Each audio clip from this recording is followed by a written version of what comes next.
Ang trabaho po ng paghuhugas ng paa ay isang pinakamababang uri ng trabaho ng isang alipin sa kanilang panahon.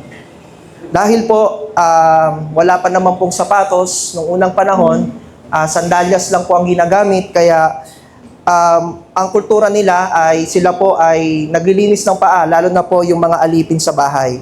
Ngunit, ginawa po ito ni Jesus upang magbigay diin sa mahalagang aral para sa mga disipulo niya. At ito ang ating pag-uusapan ngayon upang makapagbigay sa atin ng inspirasyon at hamon upang mamuhay ng may pagpapakumbaba habang naglilingkod sa Diyos at sa kapwa.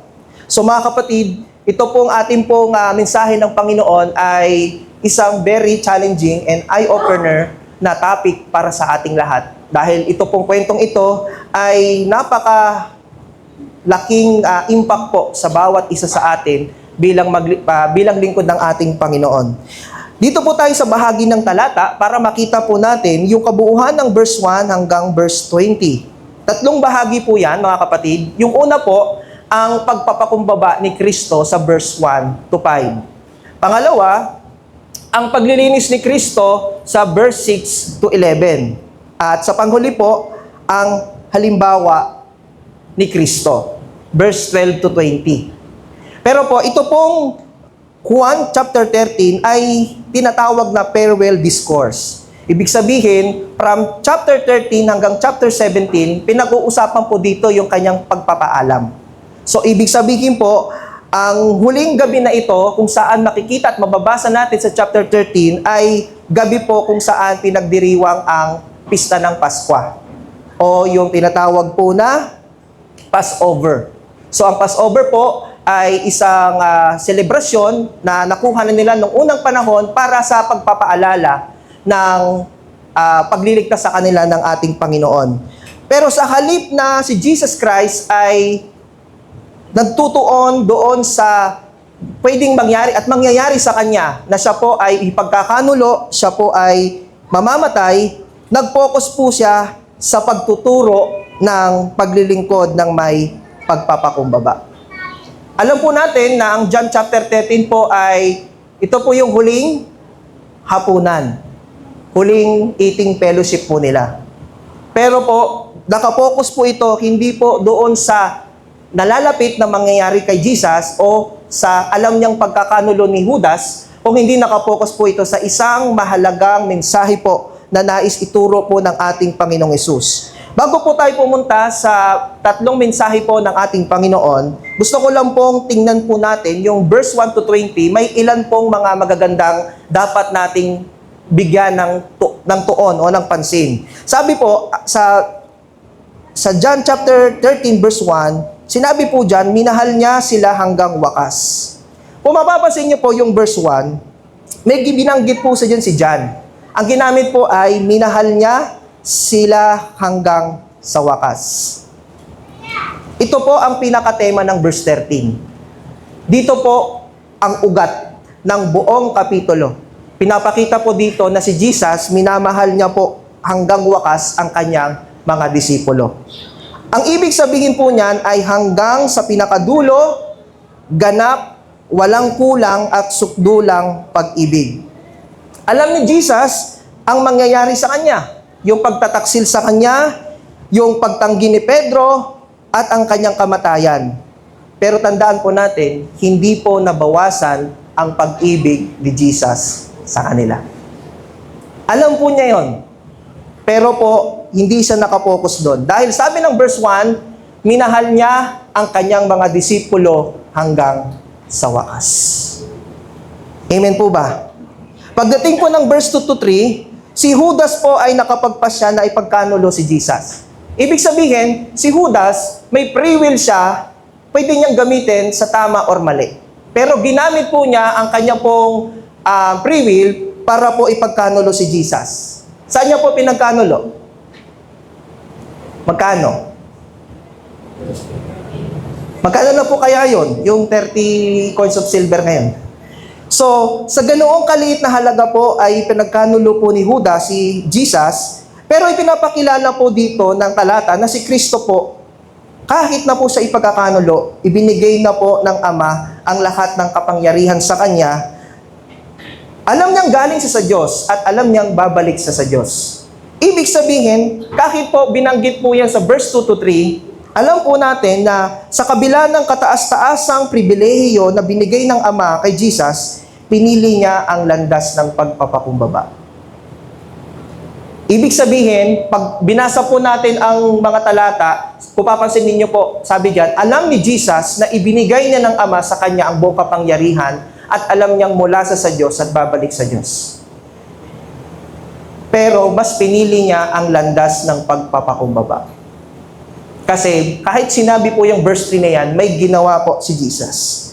Pagdating po ng verse 4 to 5, tumayo si Jesus, hinubad niya ang kanyang panlabas na kasuotan, nagbigkis ng tuwalya, nagbuhos ng tubig at hinugasan ng paa ng mga alagad.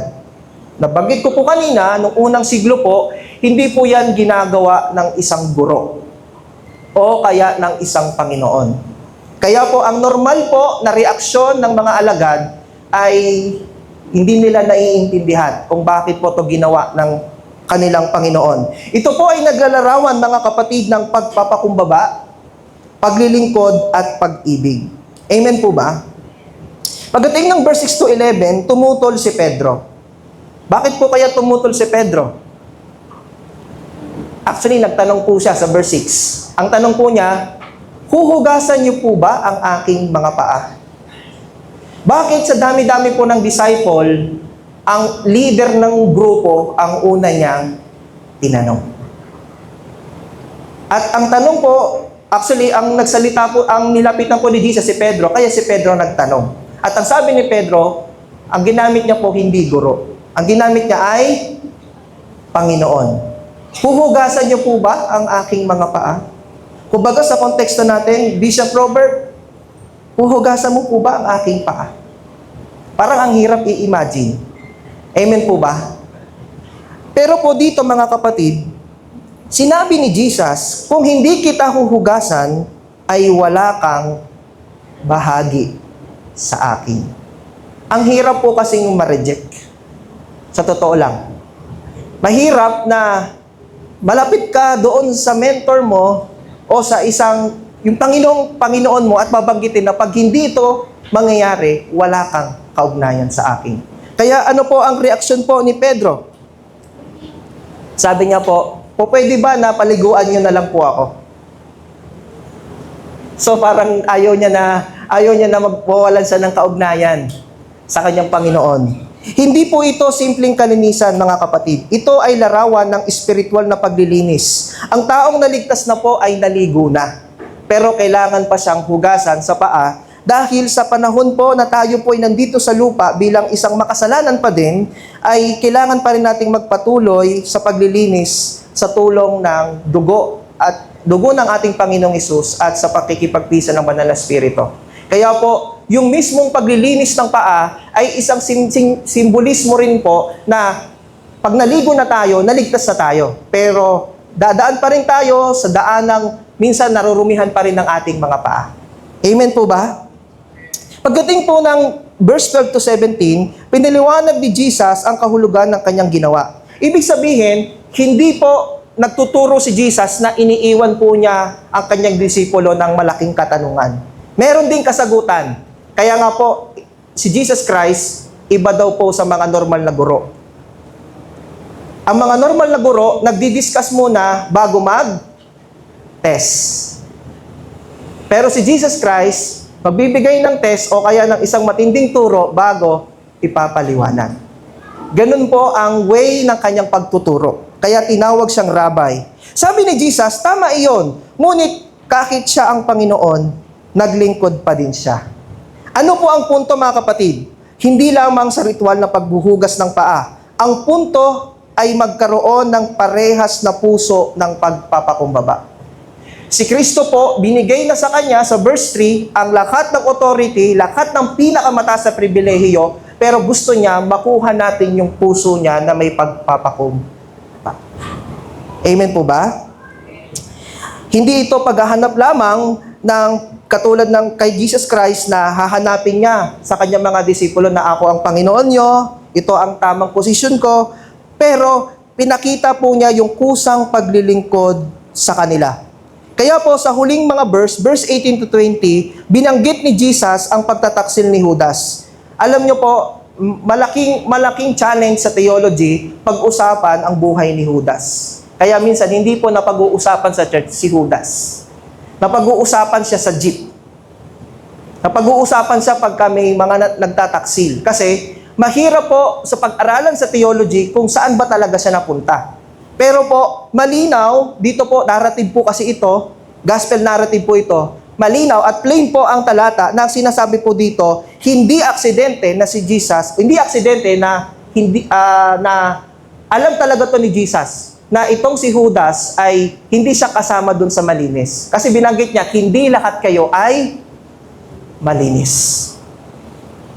So, ang sabi ni Jesus, ang tumatanggap sa sino mang sinugo ko ay tumatanggap sa akin. Kaya po dito mga kapatid, sa buong talata, bago po tayo pumunta sa main points ngayong umaga, nakita po natin na hindi lang po ito patungkol doon sa paghuhugas ng paa o sa kung ano man yung mangyayari kay Jesus, kung hindi ito po ay pagtuturo ng pagpapakumbaba sa paglilingkod sa Diyos at sa kapwa. Amen po ba? Ito po ang unang mensahe po ng Panginoon sa atin. Point number 1. Si Jesus ang perpektong halimbawa ng paglilingkod ng may pagpapakumbaba. Bakit po? Ginawa niya ito sa mga oras na hindi pa lubusan na nauunawaan ng kanyang mga disipulo. Bakit niya ito ginagawa? May time ba sa buhay mo na may isang leader, may isang pastor, na may ginagawa sa pero hindi mo pa siya naiintindihan. Pero kalaunan, doon mo na-realize na yung turo pala na yon, it takes time para magkaroon ka ng lesson learned. Amen po ba? At kagandahan, hindi lang ang mga pastor ang nagtuturo sa atin, si God na nagtuturo sa atin, pati yung panahon, it takes time para magkaroon tayo ng lesson learned sa buhay. Pero dito po, hindi kaagad binigay ni Jesus Christ yung kasagutan. Kasi nga, meron siyang gustong ituro. Amen? Pangalawa po, dito po, titingnan natin, ang aksyon na ito ay taliwas sa expectation ng mga disipulo. Bakit po? Kasi kung babalikan natin yung ibang kwento, kung kung Matthew 25 or Matthew 27, kung saan, yung magkapatid, naghahangad sila na maupo sa kaliwa at kanan ni Jesus. Kinasabkwad pa ang kanyang nanay. So alam ni Jesus na kahit sa inner circle ng kanyang disciples, may mga ganoong nangyayari at hindi maiiwasan. Amen? Kaya nga yung 10, nagkaroon ng parang nainis eh. Bakit? Bakit nyo po isi-set up si Jesus? So ibig sabihin, taliwas sa mga iniisip ng disipulo yung ginagawa ni Jesus. Kasi nga sila nga naghahangad na maging papunta sa kaliwat kanan, pero si Jesus baliktad ang kanyang ginawa. Ang ginawa niya, kung nasa harapan siya, pumunta siya sa likuran.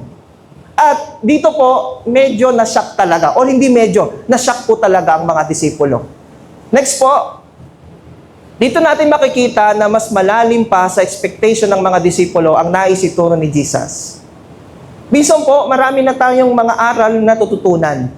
Pero may ine-expect pa ang Diyos na dapat pa nating matutunan, mga kapatid. Even po ako, even ang mga pastors, even ang mga leaders, may ine-expect pa ang Diyos na may matututunan pa kami. At tayo din po. Amen po ba? Kaya po mga kapatid, ang paglilingkod po ng may pagpapakumbaba ang pinakanais ni Jesus na ating ginagawa sa paglilingkod sa Diyos at sa kapwa. Maaari po tayong maglingkod sa Panginoon, pero minsan, dala ng nature natin, fallen nature natin, ang hirap magpakumbaba. And na-experience ko po yan, na sobrang hirap na kapag nasa leadership ka, ikaw ang magpapakumbaba. And ako po, nagte-testify sa inyo, sa inyong mga harapan, kami po at ako ay mahirap pong gawin yan.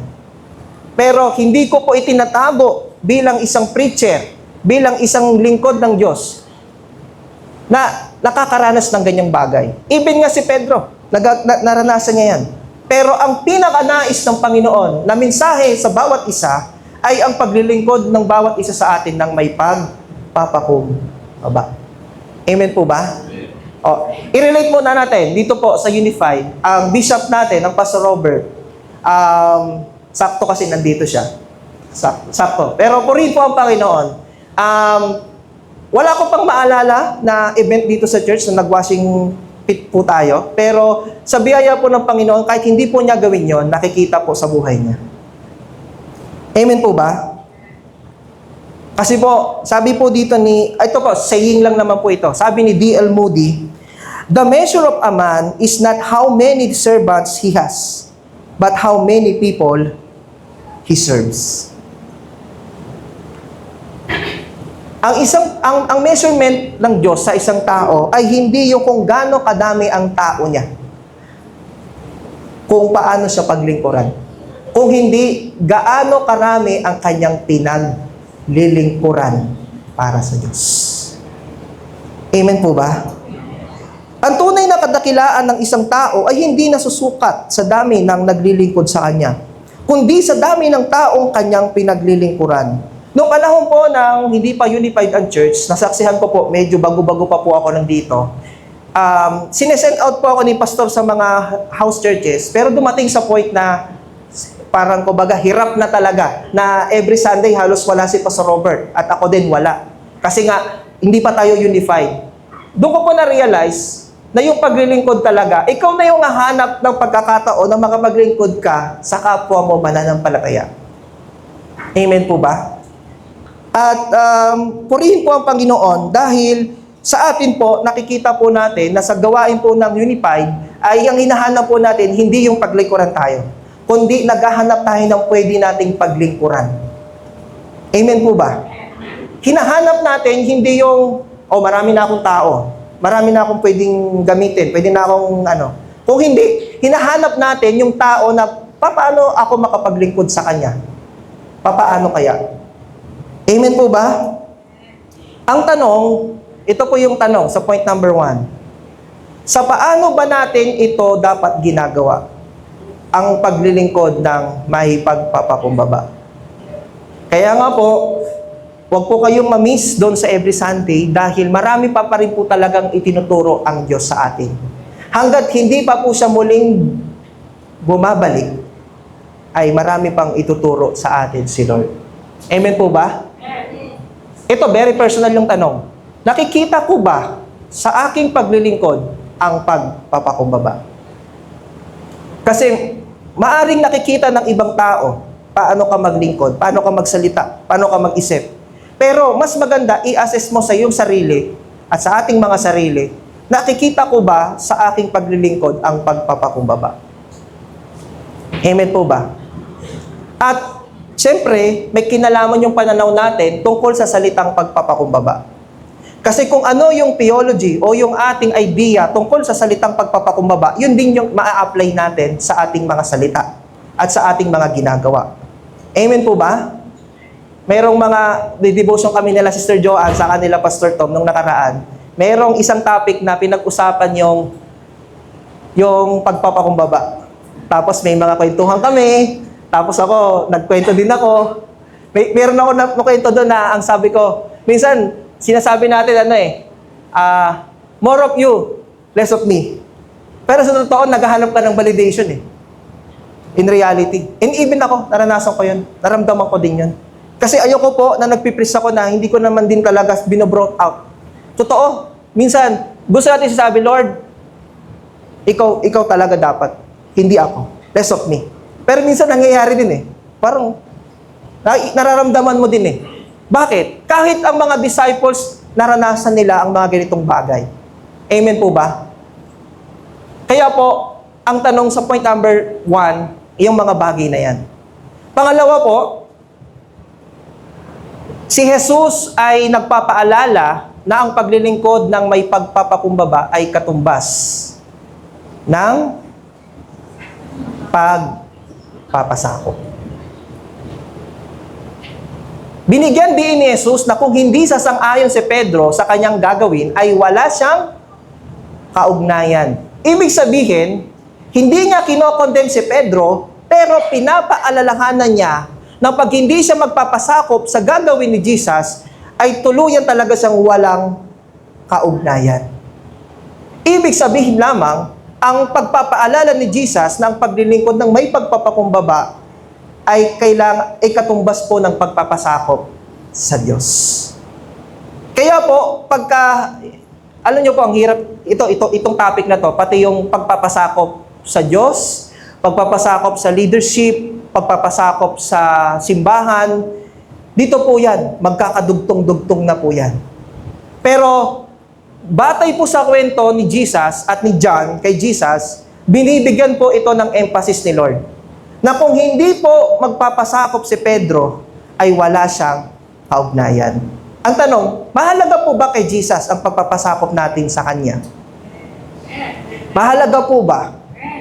Kaya po, John 15, ang sabi niya, meron siyang ginamit na kwento doon, na puno at sanga. Kasi nga, ine-emphasize niya yung kahalagahan po ng pagkaroon ng kaugnayan at pagpapasakop sa Kanya. Next po, ang pagpapasakop sa kalooban ng Diyos ang nagkukumpirma na mayroon talaga tayong kaugnayan sa Kanya. Laliman po natin ng konti. Paano mo maa-assess sa sarili mo na tunay talagang may kaugnayan ka sa Panginoon? Ang sagot, babalik din. Kapag natututo ka na magpasakop sa Kanya. Kasi pag wala, parang mahirap naman yon. May kaugnayan ako sa Kanya, pero wala akong pagpapasakop sa Kanya. Kaya nga tinuwid ni Jesus si Pedro. Hindi niya kinondem, pero niremind lang niya. Ayaw mo nito dahil akala mo pangit, saka wala kang kaugnayan sa akin. Minsan, ang pagtuturo ni Jesus ay turo na parang hindi natin kayang kainin o hindi natin kayang tanggapin. Pero ito yung nais ng Diyos sa atin. Amen po ba? Paka-serious natin. Sabi po dito ni Andrew Murray, humility is the place of entire dependence on God. Ang pagpapakumbaba po ay isang lugar ng lugar kung saan talagang tayo po ay dumidepende sa Diyos. Kaya po, pag may humility, ang bawat isa, depende sa context, depende sa leadership, depende sa sitwasyon ng buhay natin. Kasi maaari din nating sabihin ang pagpapasakop sa Diyos ay ganito. Maliban sa magpasakop ka direkta sa Diyos, direkta sa leadership, at sa kung saan man sa simbahan, minsan, pagka dumating na ang pagsubok sa buhay, tinetest tayo ni Lord kung magpapasakop pa rin tayo sa Kanya. Pag may dumating na pagsubok, minsan, tinetest ng Diyos, or madalas, tinetest ng Diyos, kung magpapasakop ka pa rin sa Kanya, kahit hindi mo na kaya yung problema mo. Amen po ba? Sa iyong palagay, pwede po ba nating ihiwalay ang paglilingkod ng may pagpapakumbaba sa pagpapasakop sa Diyos? Pwede po ba nating ihiwalay? Hindi. Kaya po mahirap sumunod kay Lord. Kaya nga may binanggit siya, sabi niya, iwanan mo lahat, pasanin mo ang iyong krus, kasi napakahirap pong gawin. Pero kung mananalig po tayo kay Jesus, sasamahan niya po tayo. Amen? Ang solusyon sa problema na hindi mo kayang sagutin, ang sagot, hindi ka niya iiwan. Hindi ka niya pababayaan. Kaso ang key, kailangan tayong magpakumbaba dahil ito ay katumbas ng pagpapasakop natin sa Kanya. Hindi siya makakagalaw kung hindi tayo magpapasakop sa Kanya. Kasi pag hindi na tayo nagpasakop sa Kanya, kikilos pa din siya, pero pagpapalo na. Amen? Kumilos na naman siya. Kaso nga lang, pagpapalo na. Pero kung magpapasakop tayo sa Kanya, mga kapatid, makikita natin, may gagawin ang Lord. 1 Peter chapter 5, ang sabi po doon, may verse doon ang sabi, pagpakumbaba tayo sa Diyos at sa tamang panahon tayo ay Kanyang itataas. Pare-parehas lang yung pagkakaunawa ng mga disipulo. Kaya po, pangatlo po, sa huli pong mensahe ng Panginoon sa atin, si Jesus na ating Panginoon ang unang gumagawa ng dapat nating tularan. Ang kaibahan sa ibang mga relihiyon at sa ibang mga nire-recognize ng mga tao na Diyos or Diyos-Diyosan, si Jesus iba siya bilang Diyos. Dahil lahat ng kanyang mga tinuturo ay siya mismo ang unang gumagawa. Si Jesus Christ ba ay sumamba sa kanyang Ama? Nagpasalamat ba siya nung hihingi siya ng tinapay? Kapag ba sila nagpe-fellowship, pinapakita ba niya o paano siya sumamba sa kanyang Ama? Siya ang ating example sa pagsamba. Amen? Sa lahat. Sa panalangin, siya rin ang example kasi before siya mag-ministry, nag-fasting siya.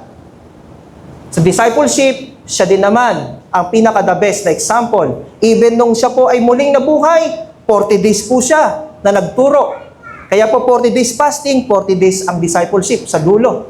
Ibig sabihin, lahat sa discipleship, sa spiritual discipline, sa mission, siya po ang example. Amen po ba?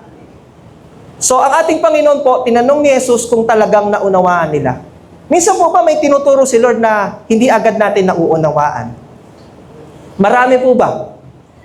And even ako po, kahit nagtuturo ngayon, may mga bagay pang tinuturo si Lord na hindi ko pa nauunawaan. Pero, sabi dun sa devotion kanina, dun kay David, hindi nawala ang confidence ni David. Kahit ang daming problema. Kasi ang confidence hindi galing sa blessing o sa pagsubok. Galing kay Lord ang confidence. Amen po ba? Kaya kahit ganun po, tinanong ni Jesus kung talagang naunawaan nila. Alam ni Jesus kung sino talaga siya. Siya ang rabbi, siya ang dakilang guro na gumagawa ng bagay na dapat gawin ng kanyang mga alagad.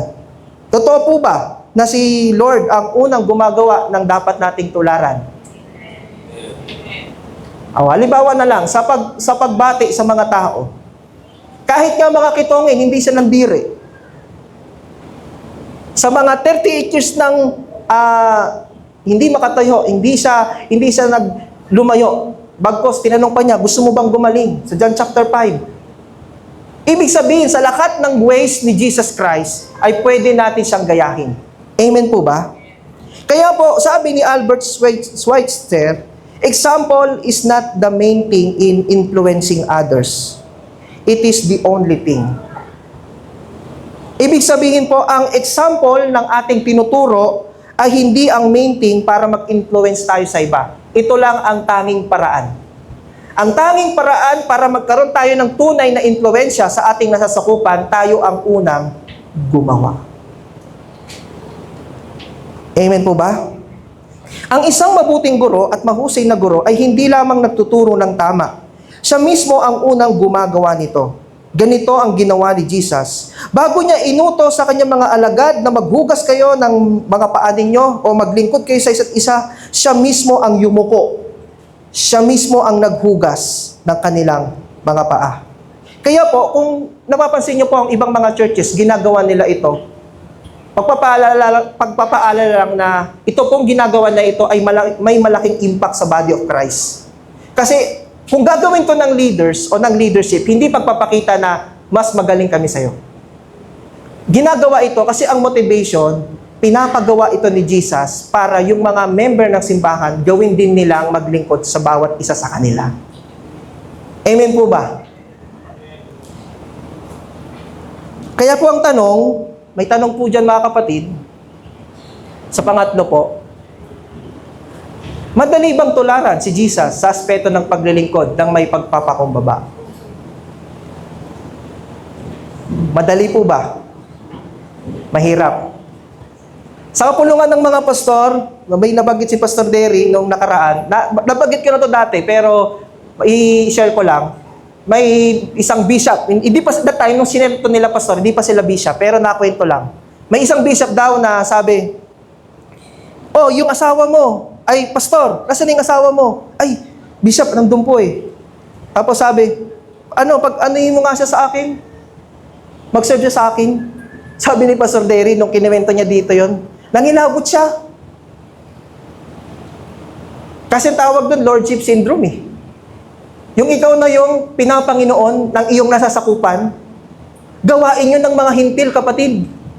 Gawain yun ng mga hintil. At sabi ni Jesus Christ, hindi tayo ang Panginoon ng nasasakupan natin. Amen po ba? Gusto ba nating maging dakila? Tayo muna ang gumawa ng maglingkod tayo sa kanila. Amen po ba?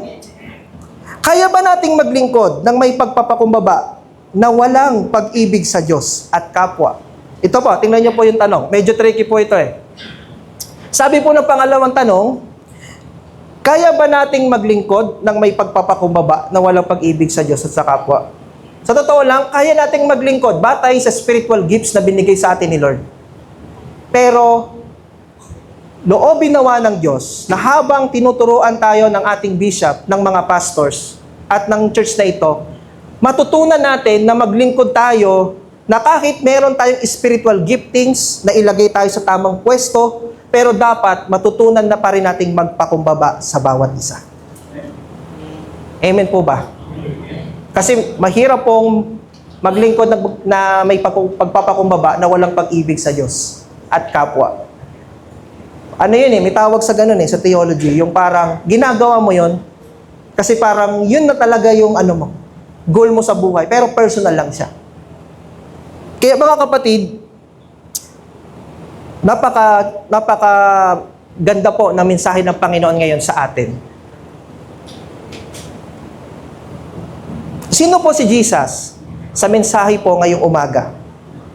Si Jesus po, dito sa kwento ng John chapter 13, siya po ang anak ng kataas-taasang Diyos na nagtuturo ng pinakamababang uri ng paglilingkod.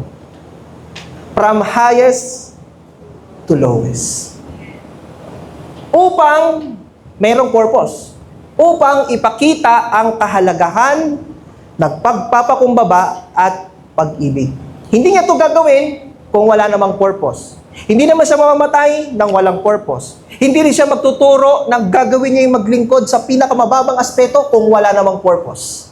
May purpose po, kapatid. Amen po ba? Pangalawa po, si Jesus ang ating dakilang guro at Panginoon na sinugo ng Ama upang tayo ay magkaroon ng tunay na ugnayan sa Diyos. Tinuturo lamang po ni Jesus sa John chapter 13 na pag siya'y aalis na, huwag nilang kalimutang maglingkod sila sa bawat isa. Kasi aalis na siya eh. Nagsisimula pa lang sa John chapter 13. Tinuturo na, mina-mind conditioning na ni Jesus Christ ang kanyang mga disciple na pag wala na ako at bumaba ng banal na espiritu, huwag niyong kalimutang maglingkod sa bawat isa sa inyo. Yon ang tunay na manifestation na may tunay tayong kaugnayan sa Diyos. Diba? Sinabi pa ng John 15, kung gusto niyong matawag kayong tunay na disipulo ko, sabi ni Jesus, magmahalan kayo. Amen po ba? At pangatlo po, ang Diyos na pumili sa atin si Jesus Christ po ang Diyos na pumili sa atin upang magkaroon tayo ng pribilehiyo na makapaglingkod sa Kanya. May mga kwentuhan ng mga pastors, si pastor bilang mentor ko, marami siyang pinapaalala sa akin, lalong-lalo na yung mga start ng kanyang ministry, na mapalad kami, personally mapalad ako, dahil na panahon nila pastor, mga Tutosme brothers, walang mga mentor-mentor. Mapalad kami na mga tinuruan ni Bishop na may mga mentor na maayos. At pinapaalala lang na pribilehiyo lang po ito, sa totoo lang. Makapaglingkod po tayo. Kaya sa totoo lang po, masarap po na sa bawat isa sa atin na ginagamit tayo ng Lord, ang mindset natin, pribilehiyo lang talaga to. Kahit gumaling tayo at humusay tayo, ipaalala natin na pribilehiyo lang na maging representative niya. Siya pa din ang may-ari ng lahat ng ito. Pwede po ba nating palakpakan ang ating Panginoon? Pangatlo po, suriin at balansehin natin, mga kapatid, ang ating paglilingkod ng may pag-ibig at tunay na pagpapakumbaba. Dapat po sinusuri din natin minsan na kung saan man tayo makarating sa ministry, suriin natin at balansehin natin ang ating paglilingkod. Kasi maaring maging driven na tayo nung maaring dahil gusto mong gawin yon, gusto kong gawin yon, pero nais ng Panginoon na may pagpapakumbaba ka din. Amen po ba? Paano ba si Pedro gusto niya maglingkod kay Lord? Alam niyo po, very impulsive si Pedro. To the point na nagtagpaspasan ng tenga para lang sa kanyang Panginoon. Para maipakita na dadaan muna kayo sa akin bago nyo dakpin si Jesus. Pero sa totoo lang, pagkatapos nun, tumakbo naman siya. Impulsive lang talaga siya. Amen? Tayo po, pag naglilingkod sa Panginoon, may time na mainit talaga tayo. Napaka-impulsive natin. Minsan naman, nasa gitna lang tayo. Observe lang tayo. Minsan, ang lamig naman natin. Pero, tandaan natin, habang naglilingkod po tayo, susuriin dapat natin at balansihin natin ang ating paglilingkod. Na dapat, balanse ang pag-ibig at ang pagpapakumbaba. Amen po ba? Kaya po, sa pagtatapos po ng mensahe po ng ating Panginoon, ngayon po, ngayong umaga, sa mundong naghahangad po ng katanyagan at mataas na posisyon, madalas iniisip ng karamihan, hindi lang po sa body of Christ, kadalasan sa mundo. Iniisip ng marami ng tagumpay ay nasusukat sa dami ng taong naglilingkod sa Kanya. Pero ang kaharian ng Diyos, kabaliktaran ng pamantayan. Ang tunay na kadakilaan ay nakikita sa kahandaan na maglingkod.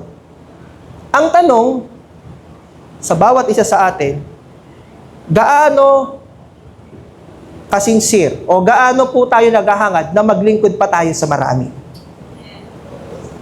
Marami pa po kasing hindi nakakakilala pa kay Lord. Maaring masaya na tayo at maaring fulfilled na tayo, pero marami pa kasing mga tao na tayo ang gagamitin para makakilala sila kay Lord. Pero, batay sa pagsasabuhay, susuriin at babalansihin pa rin natin ang ating mga motibo sa paglilingkod. Dapat andun yung pag-ibig at andun ang pagpapakumbaba. Amen po ba? May desire po ba tayo maglingkod? To the next level sa Panginoon. Suriin natin at higit sa lahat, pakita natin na kung si Jesus, ginagawa niya yung mga bagay na hindi natin minsan iniisip, ginagawa niya yun para matuto tayo. Babalik pa rin doon sa basic na bago tayo humusay, bago tayo dumami ng mga bagay sa ministry, binabalik pa rin tayo sa dapat magpakumbaba po tayo. At yung pagpapakumbaba na yon, ang produkto nun ay maglingkod po tayo sa bawat isa. Huwag po sanang maghinawa na tayo po ay maglingkod sa kapwa. Magkakaroon pa po tayo ng pagkakataon habang nabubuhay na makapag-misyon, makapag-disciple, makapag-inspire ng iba, makapag-encourage ng iba. Kasi lahat ng ito ay papasok dun sa idea na tayo pong lahat ay dapat maglingkod sa bawat isa. Amen? Kaya yung idea na kay Lord naman ako nakatingin, kay Lord ako maglilingkod. Ang sabi nga, magmahalan kayo at maglingkod kayo sa bawat isa. Pinapakita lang ng idea na maglilingkod ako kay Lord lang. Titingin lang kay Lord. Pagpapakita lang yon na may sarili kang klase ng paglilingkod. Kasi ang paglilingkod ay pataas at paganon. Amen po ba? Kaya po, ito pong mensahe ng Panginoon sa atin ay isang napakaganda. Very straightforward, pero alam ko po, marami tayong natutunan. Na-inspire po ba tayo sa mensahe ng Panginoon? Pwede po ba nating palakpakan ng ating Diyos na buhay?